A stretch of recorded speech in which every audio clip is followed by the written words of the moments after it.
Isekai é um dos gêneros de animes mais populares da atualidade. Pensando nisso, resolvi fazer o meu top 10 animes Isekais para vocês poderem acompanhar. Fique no vídeo e diga se você concorda ou não com a nossa lista. Começando a nossa lista com Kumo desu ga Nanika. Bom, o enredo desse anime começa com a nossa personagem principal tendo uma das últimas memórias sobre a escola que ela estava estudando. E de repente ela acordou e reencarnou como uma aranha. Não aquelas aranhas grandes, mas sim aquelas pequenininhas, inofensivas, mas não tão pequenas também. Seria tipo uma tarântula. Bom, ela acaba saindo dessa caverna e tende a explorar e tentar entender o que aconteceu. E no decorrer disso ela começa a recuperar um pouco das memórias que estão acontecendo e a gente começa a ter esse acompanhamento durante a narrativa com ela. Bom, agora a minha análise. Eu particularmente sempre gostei desse tipo de anime onde o personagem principal ele reencarna como uma criatura supostamente inofensiva e acaba evoluindo lá de base mesmo. Isso é uma coisa que sempre me cativou bastante, além do fato dos personagens secundários serem bem trabalhados nesse anime. Em nono lugar, nós temos Konosuba. Konosuba conta a história do nosso adolescente Kazuma, que ele morre e ele tem a opção de escolher alguma coisa para levar para outro mundo. A deusa Aquas chega para ele e fala: o que você deseja escolher para ir para outro mundo? E o Kazuma simplesmente escolhe ela. E assim nós começamos nossa história. Graças a essa escolha do Kazuma, nos proporciona diversos momentos interessantes na trama. Bom, indo para o ponto de análise desse anime do Konosuba, a minha perspectiva ele é um anime que inovou bastante, principalmente pelo fato que o criador ele fugiu do tema clássico, que basicamente o personagem ele escolhe alguma coisa extremamente apelona para reencarnar, e ele evolui e cada vez fica mais forte. Diferente desses RPGs clichêsões que tem, o Konosuba ele inovou com estilo e comédia, mais focado em desenvolver os personagens e ter uma interação engraçada entre si, do que propriamente dito em combates, apesar de ter alguns combates dentro do anime. O enredo dele não é lá muita coisa em questão de história, você não vai esperar grandes tramas e tudo mais, mas é um anime bem interessante para passar o tempo. Em nosso oitavo lugar, temos Cautious Hero. Sim, o herói cauteloso. Bom, o enredo desse anime conta sobre a deusa Restart, não é a banda colorida, bom, que fala sobre o fato do mundo estar correndo risco e a deusa precisar de alguém para salvar o planeta.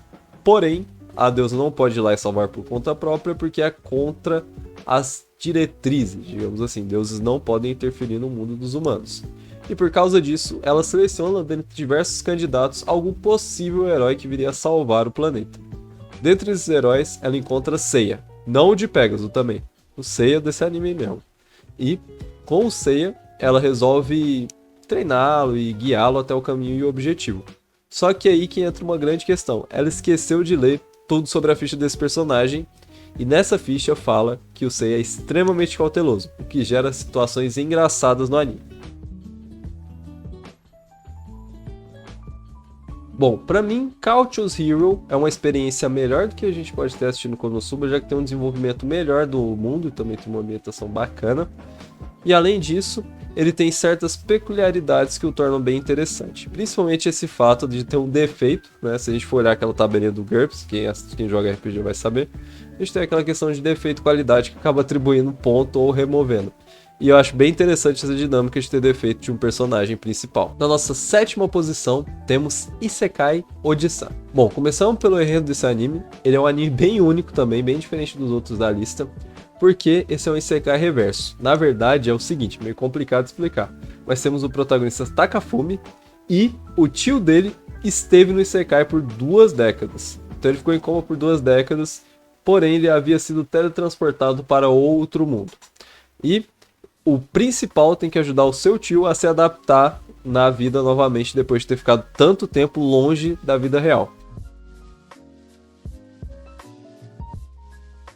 Bom, agora indo para a análise desse anime, ele tem uns pontos bem interessantes e únicos. Primeiro pela interação que teve do tio dele, né, ser a pessoa que foi transportada para o Isekai e está se adaptando na vida. Também tem alguns pontos bem interessantes, bem focado em slice of life e romance. Ele é um anime que é bem desenvolvido também em alguns pontos, e eu acho que vale bastante a pena assistir. Em nossa sexta colocação, temos Gate. Esse anime conta a história de Itami, uma pessoa que já é otaku, tem 33 anos de idade e participa das forças de autodefesa do Japão. ele tem um interesse sobre um novo portal que surgiu, e ao entrar lá, ele descobre que se trata de um outro mundo. E graças à sua experiência de jogos e anime, ele acaba se adaptando mais fácil. Bom, agora a minha avaliação sobre esse anime. Eu acho Gate um anime extremamente bem trabalhado em questão de aventura e exploração. Temos um pouquinho de romance e um pouquinho de fantasia também. A questão de ter uma guerra entre países de diferentes mundos é bem interessante, principalmente que não é todo dia que a gente vê o Japão guerreando com um país de outro mundo, né? E, bom, a introdução do nosso protagonista foi interessante, a forma com que é trabalhada a exploração e a aventura nesse anime também me cativou bastante, e ele particularmente é um dos animes que eu mais gosto dessa lista. E na nossa quinta colocação, temos Re:Zero. A partir deste momento aqui da lista, eu acompanhei bastante coisa sobre os animes que aconteceram, eu posso dizer com mais calma no meu coração. Bom, o enredo desse anime começa contando a história do nosso adolescente Subaru, que ele estava saindo de uma loja de conveniência, ao sair, ele simplesmente acorda em outro mundo. Nesse outro mundo que ele acorda, ele passa por diversos problemas, e ele acaba descobrindo que ao morrer ele consegue voltar em um checkpoint, digamos assim, e ele pode recomeçar daquele ponto da história para frente. Nesse momento que ele volta no checkpoint, ele também descobre posteriormente que ele pode salvar o checkpoint depois e ele não tem como voltar antes desse checkpoint, ele só consegue avançar dali para frente. Bom, agora sobre a análise do Re:Zero, eu posso falar com propriedade, porque eu vi várias teorias, vi o canal do Barusu, inclusive é um dos canais bons que eu recomendo aqui do YouTube Brasil, caso vocês queiram ver mais teorias sobre esse anime. Mas o que mais me cativou nesse anime é a possibilidade de linhas secundárias de acordo com as ações do protagonista. Então, dependendo das ações que ele toma, ele pode gerar várias linhas, e o autor deixou isso bem retratado em questões de entrevista e tudo mais. Você não vai achar isso tão na surface, mas ele acaba criando essas histórias paralelas.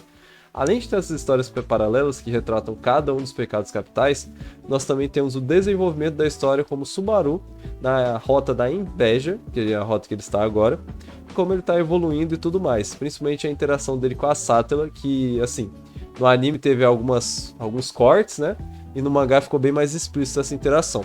Mas no demais, tanto o anime quanto o mangá são bons, apesar de eu preferir um pouco mais o mangá nesse anime específico, mas é extremamente recomendado, principalmente por essa parte dessa nova trama. Indo para a nossa quarta colocação, nós temos Youjo Senki. Essa história eu vi quando lançou, né? Assumo agora que eu fiquei um pouco distante e afastado dessa obra, mas eu quis trazê-la aqui porque ela me cativou bastante. A história é sobre um adulto que ele vivia no ramo de empresa, era extremamente dedicado à carreira dele, porém, ele não acreditava em Deus e ele sempre foi extremamente cruel e demitia quem precisasse sem nunca nem pestanejar. Bom, e ele acaba morrendo, e ele respawna, ele nasce novamente em um corpo de uma garotinha, nessa garotinha que está sofrendo experimentos decorrentes da guerra que ela está lutando agora. Agora, indo para a parte de análise, o que eu achei muito interessante desse anime, principalmente, é a questão militar, a gente já começa por aí, que é bem trabalhada, a hierarquia de como funciona, os experimentos durante a guerra em certas pessoas, que é relatado no primeiro episódio, mas tem mais algumas coisas, como por exemplo, o principal que reencarnou na garotinha, que é a Tânia, ele reencarnou de um adulto que não tinha sentimentos e não acreditava em Deus, e se tornou uma máquina de matar e eliminar tropas inimigas. E ele conquistando toda a honra do seu batalhão, ele evoluindo em combate, isso pra mim é absurdamente interessante. Principalmente pelo fato de ser uma criança que ele foi reencarnado e se tornou tão popular e honrado dentro do meio militar. Entrando no nosso top 3, nosso pódio, começamos com Gringar. Exatamente. Esse anime, ele é bem interessante, porque os personagens acordam em um lugar e ninguém lembra de nada do que aconteceu. Graças a isso, eles têm que passar por uma sobrevivência. E bom, um enfoque desse anime bem legal também é a questão de que os personagens realmente são novatos. Então eles têm que sobreviver do jeito que dá, cooperando entre si, sem ninguém lembrar nada do passado e sem ter experiência. Ninguém deles é talentoso demais. O pessoal de lá não tem tanta experiência em combate e em sobrevivência, e graças ao trabalho em equipe, eles têm que superar os desafios e evoluir. Indo para a nossa análise, eu particularmente também gostei muito. Para mim ele merece essa colocação coração, porque tem umas colocações aqui nesse vídeo que eu coloquei realmente por mais opinião popular do que opinião própria. Esse anime aqui, em questão de coração, merece estar nesse pódio. Bom, agora a questão do que mais me atraiu nele. A gente começa pela questão do protagonista não tropeçar numa arma lendária no chão, não bater numa criatura de level 1 e upar 1000 levels, e também não ter nada de graça na mão dele. Pra mim essa é uma parte bem legal que já mostra que ele diferencia dos outros isekais, que alguém tem uma voz que ajuda ele e faz tudo por ele. Outra parte interessante é que a interação entre os personagens é bem realista, eles são muito carismáticos entre si, e eles conseguem evoluir durante a trama muito bem. Também temos um enfoque de que o mundo é bem rico, apesar de termos poucos episódios, nós conseguimos perceber isso. Bom, indo para o nosso segundo lugar, todas as colocações a partir do terceiro são colocações minhas, pessoais. Entram o Slime Dataken. Bom, esse anime é muito interessante, porque o nosso protagonista de 37 anos é esfaqueado, e bem no começo do anime tem uma cena que ele pede pro amigo dele queimar o computador dele e eliminar todos os vestígios, que se é que vocês me entendem, no computador dele. Bom, logo em seguida, ele renasce em um mundo, como um dos personagens que eu mais gosto particularmente, que é o Slime. Eu gosto bastante dessa dinâmica de personagem spawnar como um personagem fraco. E ele também tem algumas coisas overpower, que no caso ele tem a sabedoria que ele pediu antes de morrer, que ele falou, ah, meu corpo tá ficando assim, eu queria ter tal coisa. E acabou pedindo nessa daí a sabedoria, a capacidade de se adaptar e diversas outras coisas e respawnando uma criatura fraca. E logo no comecinho desse anime nós vemos a interação dele com o Veldora Tempest, o dragão que estava aprisionado lá, e a gente acha ele super maligno e tudo mais. E, na verdade, ele é um personagem carismático, extremamente carismático, e só precisava ter um amigo, que ele já estava preso lá por muito tempo. Slime Dataken, em questão de análise, é muito difícil não colocar ele primeiro, tá? Foi um conflito interno meu, realmente, porque eu fico muito na dúvida entre ele e a primeira colocação. Quais foram os elementos que me chamaram a atenção? Primeiro, o fato de ser um slime, que é uma coisa que já me atraiu bastante para esse anime. E também o fato de ter a construção de cidade, city building, exatamente. Eu gosto muito dessa dinâmica de city building, principalmente porque nós vemos o protagonista evoluindo junto com os seus locais dominados, digamos assim. Ele começa dominando os goblins, que ele acaba derrotando os lobos para proteger os goblins. Ele pega o lobo para ele, o Hanga, lembrei o nome do lobo. E graças a isso, ele acaba expandindo o seu território até chegar num lugar que fica extremamente grande, o território dele. Essa questão de ele expandir, ele nomear as criaturas, toda essa mecânica e essa dinâmica é realmente bem interessante. E o fato também de ter uma inclusão com o submundo. Tem a questão dele ter invocado o Diablo lá, que é aquele personagem que aparece futuramente. E ele ter evoluído bastante. Além das cenas de combate e as cenas de emoção na questão do personagem, ele sofrer bastante e evoluir consigo mesmo, a ponto de ter certos dialetos que ele consegue resolver por conta própria. E se tornar uma das pessoas mais sábias, que é uma das coisas que mais importam em questão de construir e gerir uma cidade.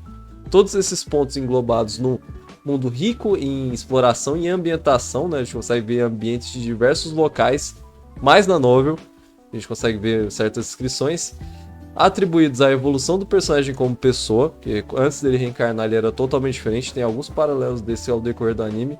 Eu posso dar essa colocação para esse anime.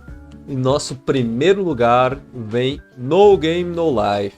Exatamente, esse anime muito popular, feito por um brasileiro, inclusive, com tons em aquarela, tá? Na animação. E basicamente o enredo desse anime ele conta sobre protagonistas, são dois nesse caso, que é o Sora e a Shiro. Esses protagonistas, eles são teletransportados para o mundo de jogos depois de derrotar o deus Tet, que é o deus desse anime, num jogo de xadrez. Ao serem teletransportados para esse mundo, eles eram Nits, né, que são pessoas que não interagem e tudo mais, e moravam num container no Japão. Após eles serem teletransportados para esse mundo, eles recebem as regras, que tudo que acontece nesse mundo é resolvido por jogos. Ou seja, se acontecesse na vida real, ninguém aqui ia ganhar de mim no CS, que ia deitar você aí mesmo que tá olhando no X1. E, bom, graças a isso, nós conseguimos ver a trama muito bem elaborada e trabalhada em cima desses jogos e a malícia do humano em questão de derrotar raças superiores a eles ao decorrer do anime.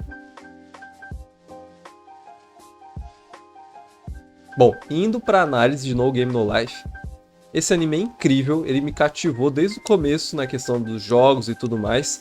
O que eu achei bem interessante mesmo nesse anime é a questão da malícia que os humanos têm. Uma das coisas que me incomodou um pouquinho foi a questão do eit. Eu particularmente não gosto muito de eit em anime. E esse anime, de verdade, não precisava, ele é muito, muito, muito bom. E, bom, outra questão também são os irmãos da dupla Kuhaku serem da raça mais baixa e conseguirem desafiar criaturas extremamente mais fortes, com muito mais habilidades em questão de habilidades únicas e muito mais coisas para se usarem, mais tecnologia, mais recursos e tudo mais, e sempre saírem vitoriosos. Ou será que não? Bom, baseado nisso, esse anime me cativou bastante, mostrou diversas coisas que os humanos fazem e desenvolveram na vida real em metodologias, desde trapaça, contagem de cartas, a capacidade de processamento dos irmãos em questão de tomada de decisão, questão da abordagem carisma, o quanto carisma é importante. Então esse anime pra mim tem uma nota máxima e ele está aqui na nossa primeira colocação. Então é isso, pessoal. Muito obrigado por ter assistido o vídeo até aqui. Não esqueça de se inscrever e dar um joinha. Muito obrigado e até a próxima. Falou!